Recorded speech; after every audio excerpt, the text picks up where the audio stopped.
Hi everyone, pathfinder के electrostatics के MCQ number 10 को डिस्कस करेंगे। इस क्वेश्चन में एक रीजन में इलेक्ट्रिक फील्ड लाइंस को दिखाया गया है एंड कहा गया है कि this lines are symmetrical with respect to rotation about Y axis. तो यहाँ 0 से 5 सेंटीमीटर में जितने लाइन है, यहाँ 15 सेंटीमीटर्स में उतने ही लाइन है, उतने ही लाइन्स हैं। तो हमने क्या किया, क्योंकि ये सिमेट्रिकल है अबाउट वाई एक्सिस, तो उसको ऐसे बना लिया। मैंने यहाँ पे ओरिजिन पर यहाँ सेंटर मानकर 5 सेंटीमीटर के रेडियस का एक क्रॉस सेक्शन बनाया और y इक्वल टू 10 पर भी एक क्रॉस सेक्शन बनाया जिसका रेडियस 15 सेंटीमीटर लिया। और वी कैन सेफली से कि यहाँ से जितने फील्ड लाइंस इंटर कर रहे होंगे वही फील्ड लाइंस इस वाले क्रॉस सेक्शन से बाहर निकल रहे होंगे। The number of field lines at these two cross sections are same, but area of this cross section is bigger.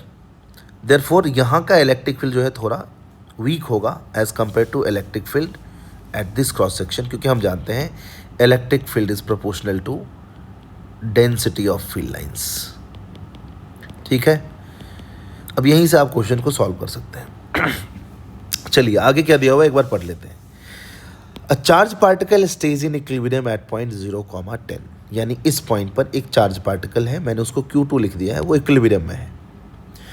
The modulus of charge of the particle is changed gradually till it shifts to another equilibrium position 0,0।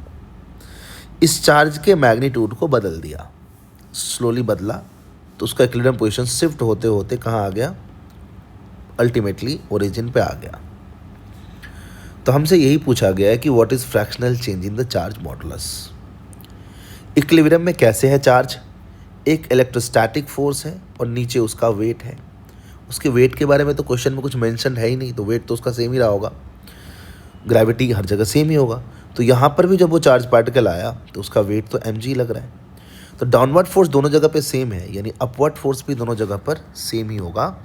यहाँ का electric field अगर E1 है, यहाँ का electric field अगर E2 है, और यहाँ चार्ज पहले Q2 था, अब चार्ज Q1 है ओरिजिन पर, तो क्योंकि mg डाउनवर्ड फोर्स दोनों जगह पे सेम है और दोनों जगह पे ही चार्ज इक्विलिब्रियम में है, तो Q1 E1 will be Q2 E2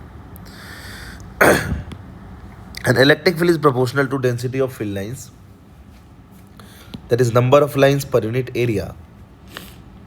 तो E2 by E1 will be A1 by A2। A1 मतलब इसके क्रॉस सेक्शनल के एरिया को मैं बोल देता हूँ A1 और इस क्रॉस सेक्शनल एरिया को बोल देता हूँ A2, है ना। N अपॉन A करोगे ना, number density, density of field lines के लिए नंबर डिवाइडेड बाय एरिया। तो E will be proportional to N by A। N तो दोनों के लिए सेम है ना, दोनों क्रॉस सेक्शन पे नंबर ऑफ फील्ड लाइंस तो सेम ही है। That means E is proportional to 1 by area, यानी E1 A1 will be E2 A2, है ना। फ्लक्स सेम कह सकते हैं आप एक तरीके से। तो इसका मतलब ये आ जाएगा 1/9, क्योंकि इसका रेडियस जो है ना, इससे इसका रेडियस 3 टाइम्स है, तो एरिया भी इसका 9 टाइम्स हो जाएगा ना। Area is proportional to square of radius. ठीक है, ये E2 बाई E1 आ गया।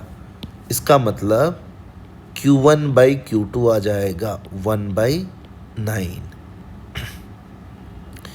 यानी Q1 इज 1/9 ऑफ Q2। तो फ्रैक्शनल चेंज कितना आया, fractional change that is change in charge per unit original charge Q2, ये 8/9 आ जाएगा ना, 1 - 1/9। तो बहुत ही सिंपल सा सवाल है। Number of field lines remaining the same, we can say that यहाँ पर इलेक्ट्रिक फील्ड ज़्यादा स्ट्रॉन्ग था, तो यहाँ पे थोड़ा कम चार्ज रखने पर ही इलेक्ट्रोस्टैटिक फोर्स mg को बैलेंस कर देगा। यहाँ पे इलेक्ट्रिक फील्ड वीक है, तो यहाँ पे चार्ज ज़्यादा होगा, तब इलेक्ट्रोस्टैटिक फोर्स mg को बैलेंस कर पाएगा। और दोनों जगह के इलेक्ट्रिक फील्ड का कंपैरिजन हम डेंसिटी ऑफ फील्ड लाइन से कर सकते हैं, हम फ्लक्स से कर सकते हैं। तो this is all about this question. Thanks for watching. Like the video, share with your friends and wait till I upload the next solution.